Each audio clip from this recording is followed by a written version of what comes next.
2, for module 2 is due at midnight tonight. So make sure you have that wrapped up. I know some of you are still probably preparing for that. Remember, those always include those online reviews where you're watching the videos and reading the articles and doing those submissions. So it's not just the PowerPoints that we cover and the content in the class. It's always those individual assignments additionally. On top of that, I'm going through your print media projects, your midterm submissions. Make sure you look at my notes in that. So don't just bypass that. Go back in at some point in the next week or two as you're wrapping up the final submission for that. And make sure you attend to the feedback that I've given you. Lastly, keep in mind, we're getting ready to come into next Friday's discussion of the NASCAR rebranding, and that is case study 2. So not only is your personal review due, but we're coming in here to have a more robust discussion about that. And then you've got additional assignments following the next couple weeks on top of that. So always go back to that schedule. That schedule is pristine, and use that as your guide to try to finish this term. Let's go ahead and pray, and then we'll get started. So Father God, we invite you to be a part of our discussions today. And Lord, we thank you for a new Friday and a beautiful day that's ahead of us. And whatever you got in store for us, it's better than we could ever imagine. Lord, I just pray that we will commit our heart and soul to you, our educational endeavors, our work endeavors, and serving your kingdom, Lord Jesus. I pray that our athletes will travel safe, perform with excellence, and honor you with their performances, Lord. And thank you for this opportunity to hear from Dr. Nelson. We look forward to it. Lord, we love you, Jesus. In your name we pray. Amen. So we're privileged today to have our new chair with us, Dr. Nelson, who some of you have in class. Some of you might not have met him. So for those of you that might have a seminar in the spring or the Rec and Wellness class, it might be a chance for you to hear from him, but also then maybe introduce yourself after class to him. But I've asked Dr. Nelson to come in this week. I've had flu going through my house the last 2 weeks, and I was the last one to get it. So I'm on the back end of it, although I don't sound very good. I actually feel a lot better than I sound, so I appreciate that. But I want to bring up our new chair and give him a chance to speak to us about his experiences and particularly related to sport marketing. Now, we are going to video this session, so please don't goof off. But at the same time, you may want to take some notes because the Module 3 examination material will include something that we pull out of this. So we'll be videoing it and putting it up on the blackboard for those that aren't here today. Dr. Donovan Nelson. Appreciate you. I haven't met you yet. Donovan Nelson. Jamie Miller. Steve. Well, you haven't met you yet. Donovan Nelson. Same. Frank. Same place? Frank. Good to know you. Yes. Well, it's nice to know you two and to see the others. I sure appreciate Dr. Briggs. And let me tell you something. Josh, where do I got to stand? Somewhere up in here? Yeah, about podium. You couldn't be at a better place. And I'm going to tell you, you know, your timing is as ordained as mine, I assure you. You know what I mean? So this is a blessing for me to be in North Greenville. You don't know my story, but believe it or not, I even tried to get here 2 years ago. And God's timing is far better than mine. So it worked out well, and I'm glad to be here. So when Dr. Briggs asked me to come in, I get excited about marketing. I've done it an awful long time, been a part of it. Some of you have heard a little bit about my story, and some of you don't care, and that's quite all right. I'm going to share it anyway because I'm the one that gets to stand up here. But the reality of it is I've been marketing myself, I guess, for an awful long time, and in some way, shape, or form, you'll do the same. I know we talk about that in small snippets, but my first job in baseball, actually in professional sport, was with the Tulsa Drillers, and I've shared some of that with you, but I got hired as a sales associate, and what we had to do was go into the office. It was in the off season. We were in the clubhouse, actually, and I assure you, if you've ever been to Driller Stadium, and old Driller Stadium at the fairgrounds, it was a dump. And it smelled bad, it looked bad, and it just was bad. But that's where we went every day. We got a desk, we got a phone, and there was a stack of papers, and I kid you not, easily that high. And you come in every day, grab a sheet off the top of it, and somewhere in there was A to Z businesses in the Tulsa Metro. And you just started calling. And we had 10 ticket coupon books. You following? And in that, you could tear one of those off and redeem it for a GA seat, which at the time cost $5, but we're selling 10 of those for $33.50. And we're calling every business in the Tulsa Metro, selling as many as we could. They can use them for whatever they want. We wanted them to bring their employees to the game. You can buy one for yourself at a discounted rate and come to 10 games, or you could bring your entire staff. You could buy, 10 of these books and bring your entire staff to a game, or whatever it is, right? And it's pretty cheap. It was discounted, and Lord, it was hard. Because if you've ever sold anything, you realize that not a lot of people are as interested in it as you are. And I got told no more times than I can count. I got some yeses eventually. I had a guy, I've even shared this story with maybe the 9 o'clock group. I had one guy, I remember it was a florist, that's what I remember. And he yelled at me for calling him, told me he didn't like baseball, don't call him again, yelled at me and hung up. And I'm getting ready to dial again, got my hand on the button. These are old phones, by the way, not mobile phones. So got my hand on the button there, ready to dial the next number. And the phone rings, and I thought, okay, so I pick it up, and it's that same guy calling me back to yell at me some more just to hang up on me again. That was just a normal day. Now, what's that have to do with marketing? Well, a lot of times marketing and sales go hand in hand. Matter of fact, it's part of the title of this course, as I understand it. And sales is a component of it, right? But marketing, believe it or not, is its completely own entity. Sales is a component. What about promotion? Where does promotion fit in it? Sometimes we talk about the P's of the marketing mix as an example. You've probably heard that, but where is promotion marketing, and is marketing promotion, and is marketing sales, is sales marketing, and guesses? I said promotion is part of marketing. Okay. Yeah, I'd say it can be. Or marketers have to market the promotion, Yeah. right? Yeah. I mean, don't we try to put on dog and pony shows just to get people to come to the game? Yeah. We're wearing pink tonight because it's a breast cancer awareness night, and maybe more people will come because they're committed to a cause. And so we wear pink and try to draw in. That's a promotion, but somebody has to market the promotion. So what ways do we market promotions? Well, in my days, it was billboards or newspaper ads, maybe the radio. There was no internet, there was no social media, so we did that. Now I had the good fortune, and hold on, I didn't get to meet you two yet. Donovan Nelson. Dawson, Texas. Dawson. Nice to know you. Grass caps. Nice to know you both. You betcha. I had the good fortune of working for Steve Schott, and that doesn't mean anything to you all. But Steve Schott was, I wonder if I should erase that or not. I'm gonna really, I don't know about that one. I'm new. I'm only in my first year. I don't want to get in trouble for that. Steve Schott was general manager of pretty much every major or every professional sport organization in Wichita at one time. He was general manager of the Wichita Wranglers, which was the Royals AA affiliate that I worked for. He had done indoor soccer, he had done arena football, he had done the ice hockey at some point in time. He'd been GM of pretty much everybody. And the reason was because he could sell, in theory, he was good enough to sell ice to the Eskimos. Now, if you don't know who John Spolstra is, you might know his son.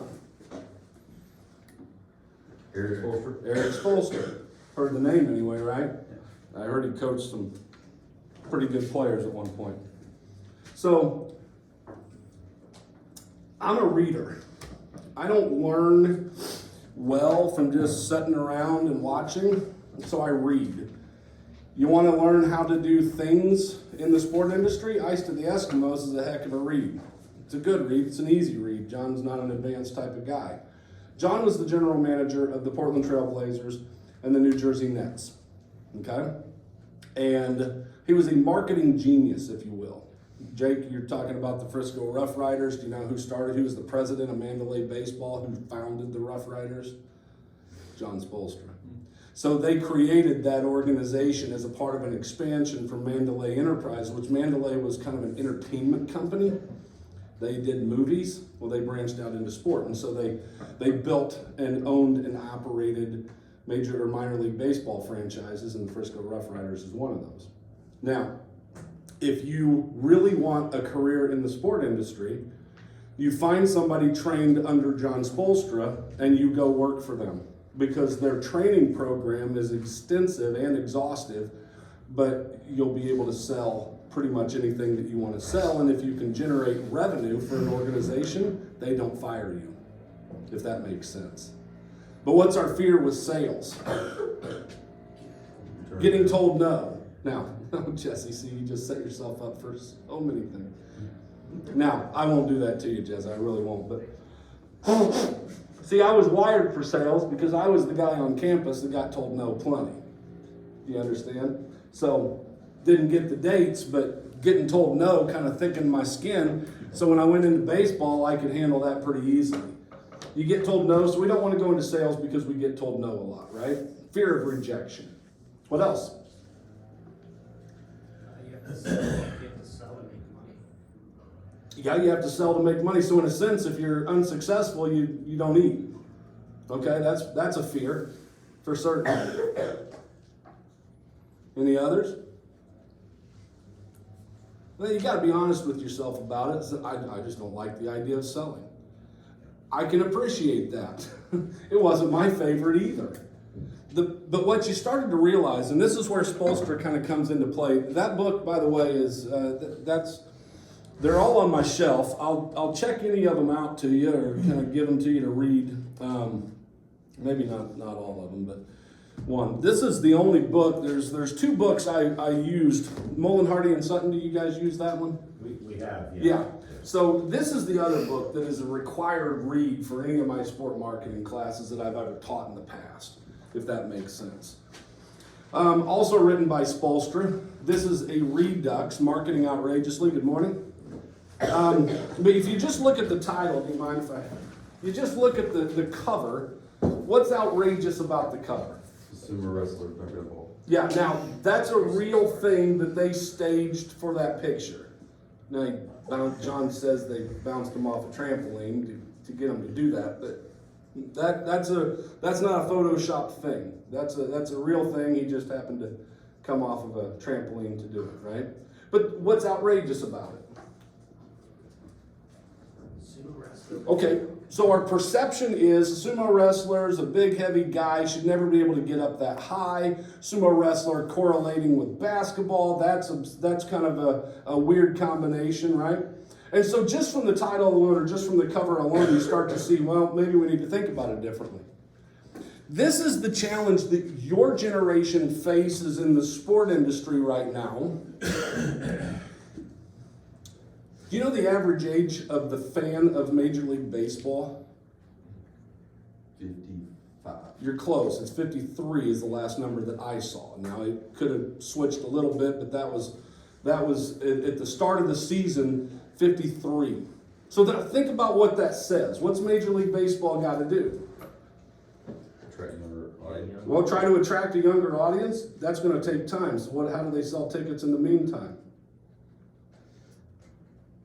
I mean, this is the marketing component, isn't it? They still got to sell tickets. Have more events that cater to the kids. 53 is the age. Yeah, no, you go straight to that audience. You're going to have to go straight to that audience, while the long-term investment is now we've got to try to draw in the young fans, but that's a long-term investment. But in the short term, we still better sell to the 53-year-olds. Does that make sense what I'm saying? Now think about the challenge to you all. And you say, well, I'm going to go into coaching. Okay, great. You better sell your program. Somehow, way, shape, or form. It was tough, man. I inherited the softball program. I had coached college softball, and I inherited the softball program that won 4 games in 4 years.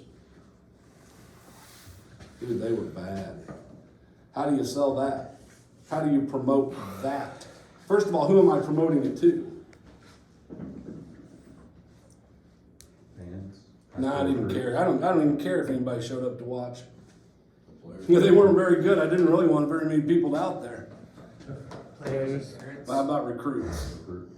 Because I don't get better without recruits, right? Here's the hard part. We're in the middle of central Kansas. There's like 700 other colleges all fighting for the same kids in central Kansas, if you didn't know that. All the JUCOs, I think there's 18 junior colleges. There's 12 NAIA colleges. There's 4 Division II colleges. There's 2 major universities, Wichita State, Kansas State, within an hour and a half of each other. Kansas University, another hour away. And we're all fighting for the same group of kids, you know? Boy, that's a tough draw on a small fan base, if you will, right? So we had to reevaluate internally. There is a point, I promise. So in the first year, in the fall, basically, I said, go play and let me watch. And I started to see right away, and any of you guys that have ever played ball and been moved from position to position, you can relate to this. Right away, I saw that my center fielder should not be in center field. She became my third baseman. Right away, the girl that was playing third base had no business playing third. She became a second baseman. Catcher moved to first, an outfielder moved to catcher. I moved one outfielder to another spot. We started to move people around because it was necessary to give us a chance to compete, at least based on what I saw or perceived.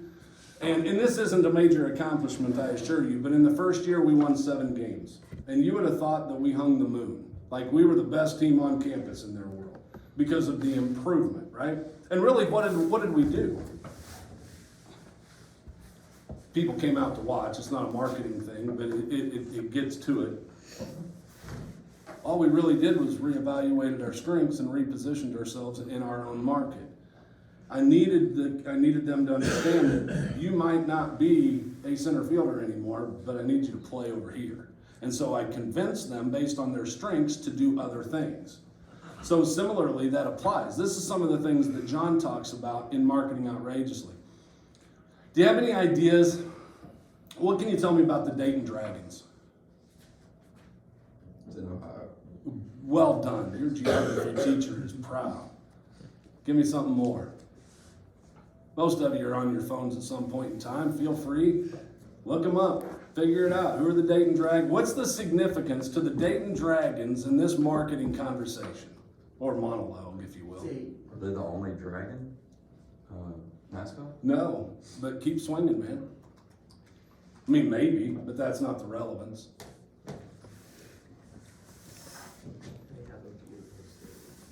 They do. Also owned by Mandalay Baseball, John Spolstra, etc. They have the all-time sellout record. Yeah, they do. The Dayton Dragons. Now, we are not counting the 2019 season because of limited capacities. Okay? The Dayton Dragons have sold out every game since their franchise began. I think the number is up to 1,441 minus which does not include the 2019 season. Am I close? Is that number right? Never mind. So, pretty close. They've sold out every home game for 22 or 3 years. Every home game. Do you understand how that's an anomaly? You following? I mean, hat tricks are more common than that. So, why in the world, how do they do that? Reevaluate their internal positioning. They started to understand that they're not merely in the baseball business. So what is sport? This might be hard for some of you to either wrap your head around or believe, but I'm stepping away from the pulpit, if you will, here. I'm not saying it's a scriptural position, but I'm convinced that sport is really nothing less than entertainment. I go to a ball game to be entertained. I could choose to spend my money in a movie theater just the same way. Or I could take my family bowling the same way. It's entertainment. I'm choosing to spend my discretionary monies in an entertainment fashion. It could be going out to eat, or bowling, movie, baseball game, whatever, right? It's entertainment. So what did John do? He recognized this internal reposition and started to understand that we're better off by bringing fans back repeatedly. So how do you do that in Major League or Minor League Baseball? What do fans want? They want entertainment. They want a good experience, right? So does that just mean they have lots of giveaways and lots of bobblehead promotions and all that? I mean, it's probably part of it. That's the promotional schedule. Do you know anybody that works in baseball in the marketing department? Nobody yet? You probably know a few people, and I know Dr. Briggs does, but right now they're in the process of going through their promotional schedule, developing the promotional schedule, which should come out February-ish. And right now they're thinking, okay, we need bobbleheads here, here, here, and here. So what kind of themes do we need? Well, the Springfield Cardinals were not the first, the Springfield Cardinals. But they were one of the first minor league franchises to start doing championship ring giveaways. Are you familiar with those? Do they do those here? Okay, well the Cardinals do, and they're a very proud, historic franchise. Not a fan of I think the the Cubs. Braves did that this fall. Perfect. Yes. In Atlanta or with Yes. yeah. In fact, it went so well, they did like a 10,000 run game. It got such overwhelming support that they scheduled another one off the cuff like 2 weeks later. And, Yeah.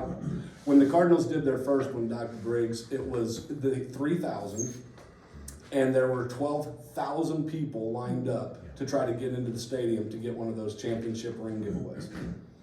And they realized, well, we're on to something. So they started doing the replicas to the St. Louis club. Now, see, here's a little bit of a difference. Any guesses who owns the Springfield Cardinals? They're a minor league franchise. It's a AA franchise. It's a pretty unique ownership. It's actually St. Louis. St. Louis owns their minor league franchise. The major club owns the minor league franchises as well. It's pretty rare. There are not very many, although more major league teams are starting to buy up their minor leagues because they control them differently. And so before, it used to be in Wichita, as an example, my checks were signed by the Rich family, which were out of Buffalo, New York. They owned the Sabres. They owned, I don't know if they owned the Bills. That was Ralph Wilson. Ralph Wilson was owned the Bills. Sabres and somebody else. At one time, they owned the Buffalo Braves, which were a basketball franchise, but in the ABA. But anyway, that's who owned our minor league franchise. Well, now Springfield is owned by St. Louis, so they don't really have to ask permission to do a replica ring giveaway from the 82 World Series champion or the 64 champion, right? They do that, and fans just flock to it. Not a lot differently than in the 80s and the 90s when the Beanie Babies were the big rave, or bobbleheads, or whatever, right? So they started, this internal reassignment, if you will, is merely recognizing the strengths internally, but adjusting them to make sure the right people are selling their product. And the Dragons got to a point where they recognized, John knew right away, that if we're going to be able to sell out every game, and if you look at that book, one of the first chapters, if not the first chapter, well, it's the second chapter. What's it say? Forward by Mark Cuban. No, the second chapter, chapter 2. Second chapter.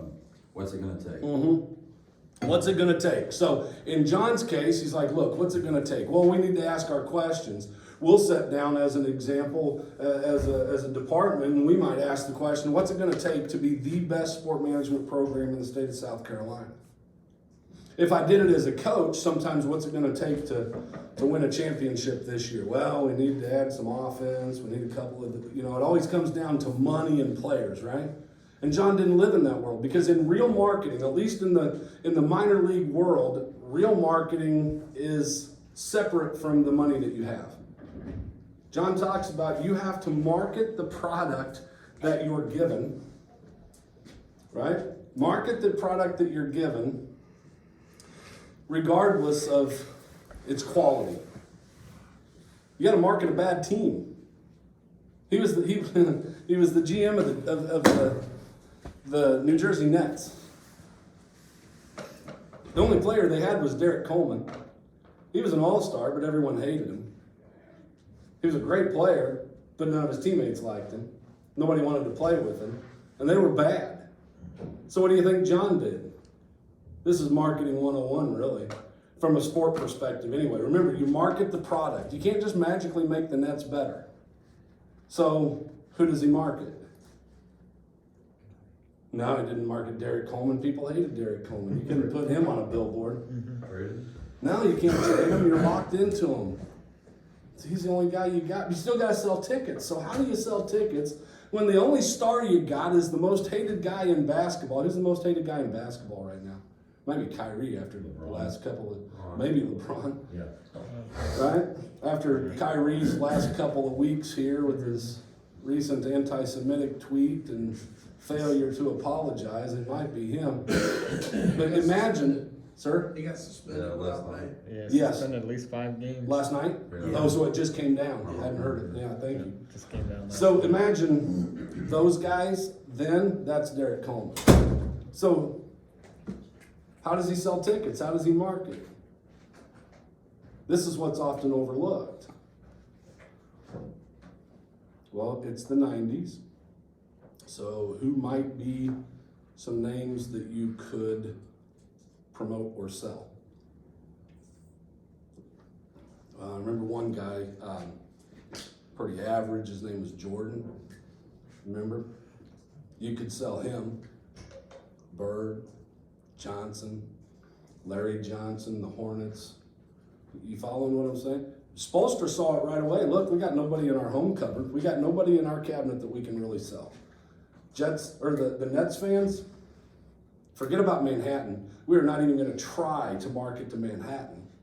Let the Knicks have all those people. We're going to stay in Jersey, but we're going to sell Jordan and the Bulls. We're going to sell Shaq.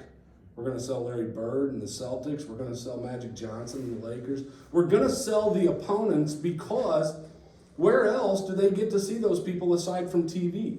All John did was take the exact same product that he had, no different than what I did when I was coaching, and I took my third baseman and moved her over to second because we internally rotated our focus.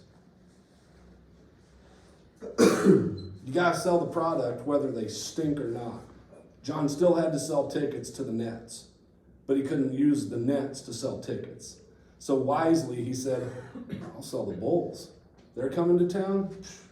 So what they ended up doing was creating this extraordinary experience. That's what you're selling, by the way. If you don't know that, if you don't know, realize that's what you're marketing a fan's experience. Did you recognize that? You ever been to a bad ball game? I mean, a ball game where you didn't have a good experience? Talk me through it. Help me understand what was bad about it. Maybe I was greeted poorly at the gate. Maybe I wasn't greeted at all. Maybe I was yelled at when they were scanning my tickets or tearing my tickets. Maybe I couldn't find my seat and there was no usher. Maybe my hot dog was cold. Maybe the Pepsi was flat. I don't know. What, right? We have bad experiences. John made sure to understand his entire focus here, and this is where he applied it to the Dragons. From the Nets to the Dragons was all about customer service. So when he said, what's it going to take? He recognized right away that it's going to take excellent customer service in order to bring people back. I don't know. So this is going to be a really silly example, but I think there's relevance to it. We just moved from the Ozarks. Okay, so the Ozarks down in Branson, Missouri, Silver Dollar City, kind of like Dollywood, Pigeon Forge, all that, very similar place. We used to joke that we only ate at like 2 places in Branson because we'd been there so much that we knew that you could count on Cracker Barrel and you could count on IHOP. You didn't expect it to be great, but you knew what you were going to get. When you go to the other restaurants, they're so dependent upon tourists, they don't have to be good. Because next weekend, there's a whole new set of people to fill their restaurant. And then after that, a whole new set of people to fill their restaurant. The whole 80-20 rule in business, where 80% of your business comes from 20% of your people, you've probably heard that one before, didn't matter in Branson. Because there's new sets of people to step in and eat and spend their money, right? Whereas we're looking at it going, gosh, I'd like to try somewhere new, but it was all junk. Like, it just wasn't good. And they didn't care that it wasn't good because they were still making their money. Well, a lot of sport organizations treat it the same way. John recognized you can't do that. So he did things like he had big spotlights, you know, the big movie premiere spotlights where you got them and the spotlights are going crazy and they're drawing your attention to the arena. A red carpet, in theory, this red carpet experience where fans come in and his staff is there greeting them and welcoming them and doing like picture opportunities with them, long before mobile phone cameras and all that stuff. But doing things like that to make the experience good. Then once they got into the facility, it was all about customer service. Make it the best experience you possibly could. He carried that on to the Dragons. The reason the Dragons have sold out almost 1,500 games consecutively is things like dropped ice cream. And it's a silly example, but part of the customer service component is you do whatever you can to solve a fan's problem. That's kind of his mantra. As a parent, Dr. Briggs and I can tell you there's few things more irritating than when you just spend $7 on a little ice cream sundae in a helmet and your kid just drops it right there before they get back to their seat. You know? Ice cream cone, cup of lemonade, whatever it is, and it's happened, I promise you. And John recognized, well, that made for a bad experience. Now, how many times do you really think that happens at a ball game? Probably doesn't happen all that often. But he said, if you see that happen, go up to that fan and say, I'd like to make it right. I'd like to buy you another ice cream. I'm sorry that happened. Well, you don't have to do that. Well, I'd like to. Well, okay. And that usher goes up and pays with their money and buys that fan a new ice cream for their kid that they just dropped.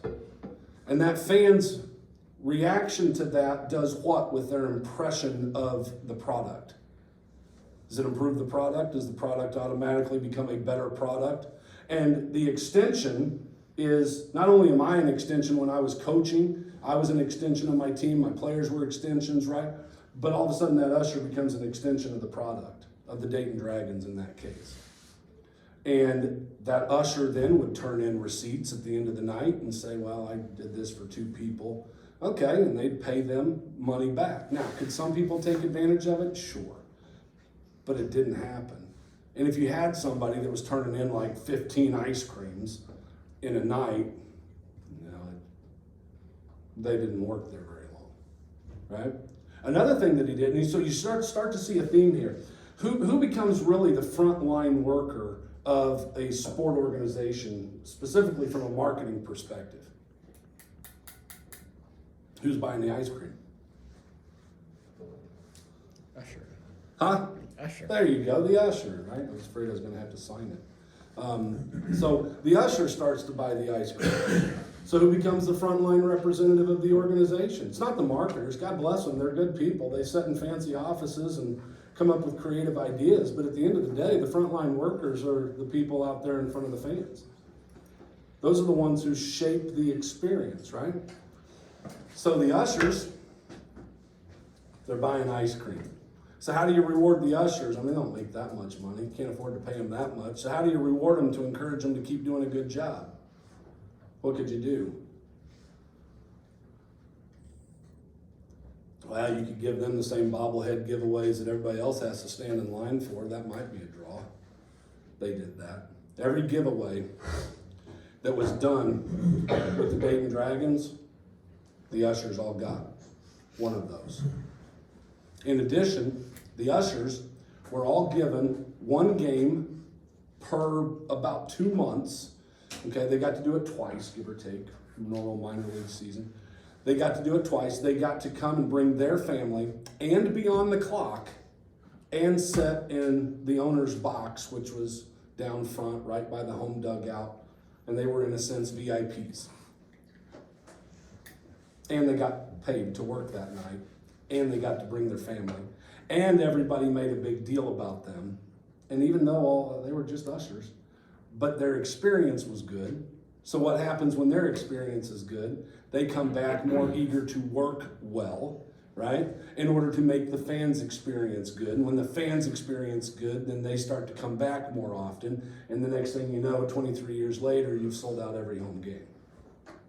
It's brilliant, but really it's not that hard, is it? I mean, we just don't think of it that way. We say, well, we got a game. You either want to show up or you don't.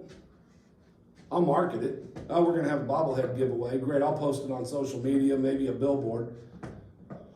Is that enough now? It's not enough. See, the reality of it is what marketers have started to understand, little things like color. Okay, great, that shapes impression and behavior. I showed Jake a picture. I don't know if it's still up or not. I'd have to search to find it. Daily Hand is one of our former students in Evangel who was a marketing student, okay? Got out of college and went to work for Bass Pro Shops. He just wanted to be a marketer, wanted to be the best marketer he could be. Does that make sense? And so he gets to a point where he's not as challenged as he'd like to be, so he says, what the heck, I'm gonna try, and he shoots and he applies for the Cubs position. So he becomes a marketer for the Cubs. Wins a World Series ring in 2016, came back for homecoming in 2017. I got to hold that ring, and it was really a surreal experience as a Cubs fan. It was pretty crazy. So, but Daly's whole point was in 2015, you don't realize this, the Cubs made a shift in their color of blue. Now, it was like that much of a shift, but it was a perceived shift to a stronger, what they said was a stronger, darker blue. I don't know that I even noticed it. You know what I mean? But for some reason it matters. Okay, so we're gonna let marketers do what they do, and they created a new blue that we use. Great, fine. But the marketers aren't what keep people coming back. So what's the product? We move on from the dragons, if you will. I'll get back to Steve Schad. This is the book that Steve made everybody read. This is the first edition, so be careful with it. It's called Vec is in Rec. It's the autobiography of Bill Vec. Anybody ever heard of Bill? He's awesome. Isn't he though? This should be a marketing text. Is it Veek or Vec? It's Vec. I always thought it was Veek. Yeah, Vec is in Rec. That's how I knew how to pronounce it. His grandson Mike's on LinkedIn, and he's always more than eager to talk. I'll send him messages from time to time, trying to invite him to come up and speak. And sometimes he'll respond with me, and I really wish I could, but he runs minor league franchises. He owns minor league franchises. Bill owned at one time the Cubs. His dad was an executive with the Cubs. Bill owned the Cubs, the White Sox, the St. Louis Browns. If you've ever seen the picture of Eddie Goodell, the little person who came up to bat, you seen that picture of the midget? The little person who's up to bat in Major League Baseball, you ever seen that one? Look it up. Look up Eddie Goodell and you'll recognize the picture right away. It's Gaedel. Was that the Cleveland Indians? No, well, he was part of the Indians franchise, but no, that was the St. Louis Browns. Okay. That actually happened.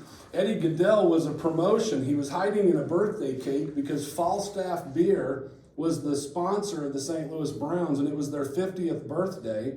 And so he rolled this giant cake out to say thank you to Falstaff Beer, and out pops Eddie Goodell, a 3'8" little person. And Bill Vec being who he was, he signed him to a one-day contract.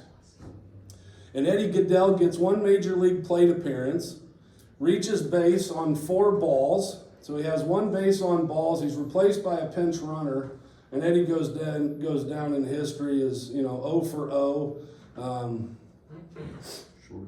Shortest player in history, 3'8" if I'm right. 3'7", forgive me. What number did he wear? 1-8. 1-8. Now that's just Bill being Bill. He just saw things differently. Anybody ever been to Comiskey Park? Old Chicago Comiskey Park? They have the fireworks on top. In the 1970s, they had fireworks, and after a home run, they would shoot up the fireworks and have these sparkling spinners on the scoreboard. I mean, it was fantastic. That was Bill. He was starting to recognize that fans want to be entertained. It's not about baseball. It's about entertainment. So that's what Bill started to do. Bill recognized that you got to entertain people.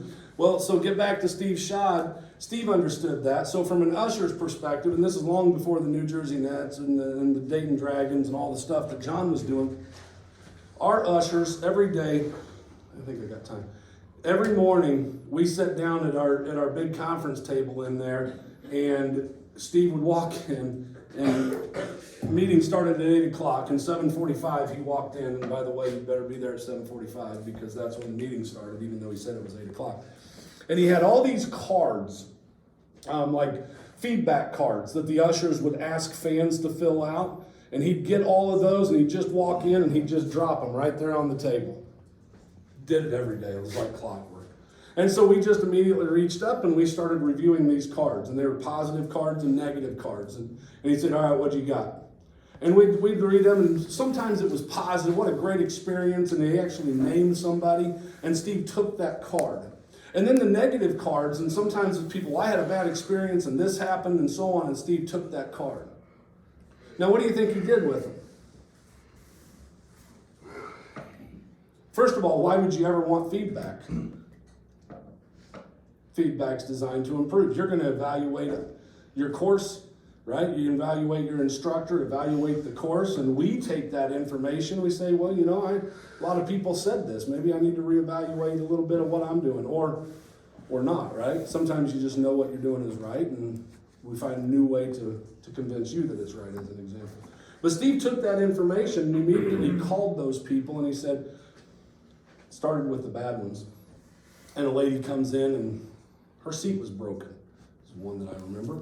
And she goes, I fell and cut myself, and because the seat was broken, when I sat in it, I fell and I cut myself. And then the usher had to, take me to first aid, and then I had to find a new seat. Well, he just gets on the phone and calls her. He's like, look, I just want to let you know, man, I'm so sorry about this. And if you give me a chance, I'd like you to come back to the ballpark and be a guest on me. He said, I promise you the seat won't break this time. I will make sure that you have a good experience if you give us another shot. And I just want to make it right because what we did was wrong. And most of the time, those people would take him up on that, right? So that's the general manager. He could have easily just said, look, we just sold a ticket, move on. She's not going to come back anyway. We could have been Branson Restaurants. You know what I'm saying? But he never thought that. He never viewed that. So that was instilled in us and carried over. So unfortunately for you, that's how my brain works now. Because we're thinking about all of these experiences, because ultimately what ends up happening, what's your best marketing device? It's not social media, by the way. Well, it's word of mouth. And so when she talks about how good her experience was after she got hurt and Steve made it right and put her up in a good seat and made her important, then she starts telling people, and somebody else tells people, and somebody else tells more people, and next thing you know, word of mouth says they're doing it right there. And that's an important piece. During a football game on Saturday, I was on the Valdosta State side, and a Valdosta State fan came up to me and complimented us on how well our operations were running. Yeah. Feels good, doesn't it? You betcha. And that's an important piece, because you always need a little bit of feedback, but you always like to know that what you're doing is working. But Steve, I also told you about the positive ones. Steve would call that individual. He would call that usher. He would call that person, that worker, whatever it was, and he'd just say, look, I just want to let you know how good a job you're doing. He goes, it was brought to my attention that you did this. Is that true? And most people are like humbly like, well, yeah, I was just doing my job. Nah, see, that's not just your job. That's extra. That's above and beyond. It was above and beyond enough that somebody recognized it and recommended you. You know what I mean? So, doing more, right? Okay, so last thing here from a marketing perspective. Anybody ever heard of the King and His Court? No? Greatest softball pitcher of all time. Eddie Feiner once said about himself, he goes, I'm the best at what I do, but nobody cares. It's like being the world champion nose picker. I'm the best at what I do in a sport that nobody knows about. Men's fast pitch softball. If you watch girls play softball, imagine that's what men do. We just pitch from 3 feet farther back and throw the ball about 15 miles an hour faster.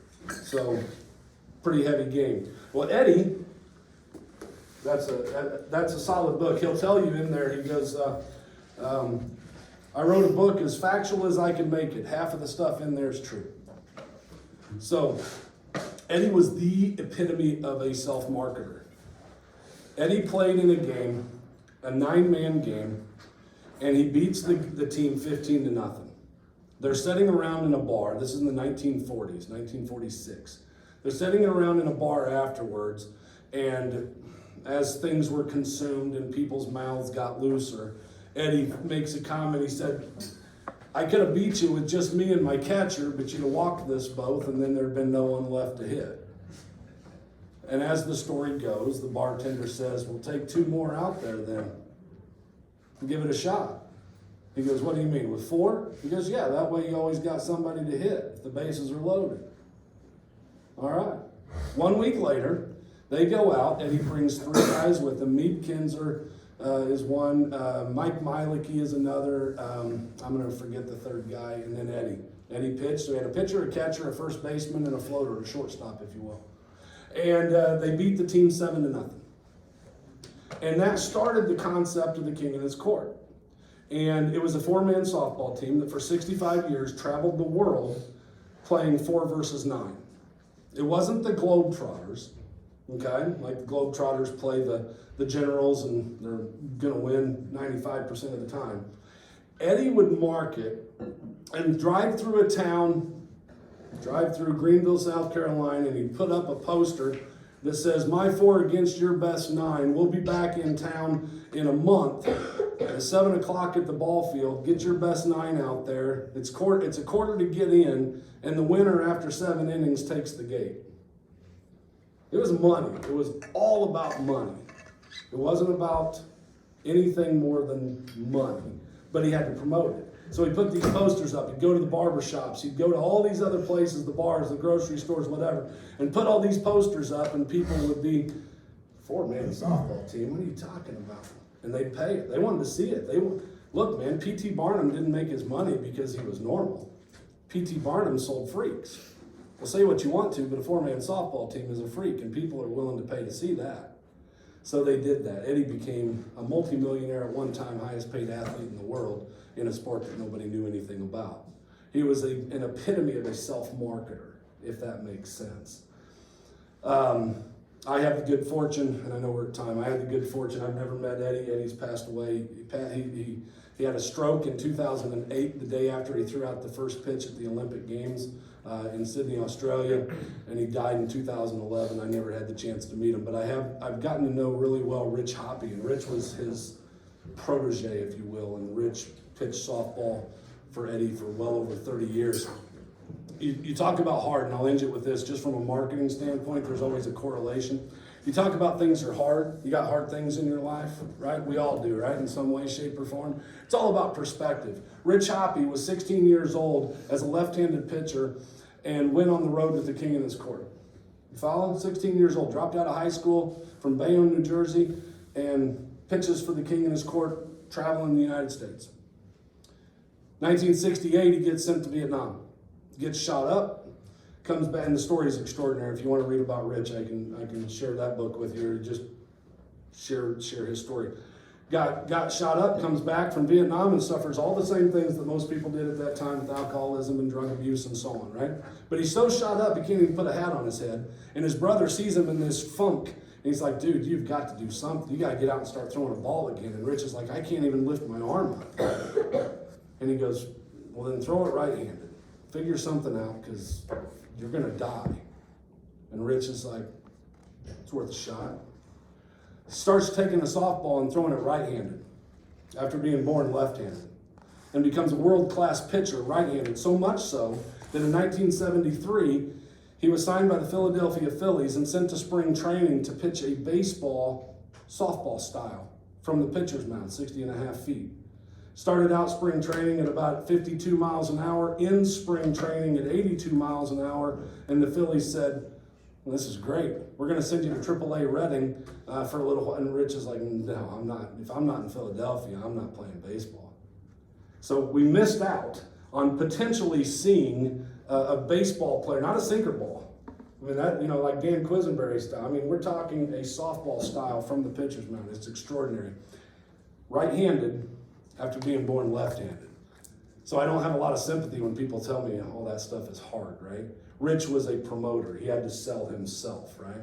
And so I rambled a lot about marketing, but at the end of the day, promotion really comes from an internal reevaluation. No different than my teams, no different than what John did with the Nets and the Dragons. You reassess what becomes important, and when you start to understand that a fan's experience creates repeat behavior, then you recognize you've got to change what's internal. It doesn't matter what you put out there in the newspapers or on social media. That doesn't change the experience. The experience is internal. So a lot of times marketing changes have to be internally made, and if they are, that's where you see the best results. 2 minutes, sorry, Dr. Briggs. You're good. All right. That's me rambling. Thank you very much, Dr. Nelson. Appreciate y'all. Make sure you're working on your schedule. Sam, 2 is 2 tonight.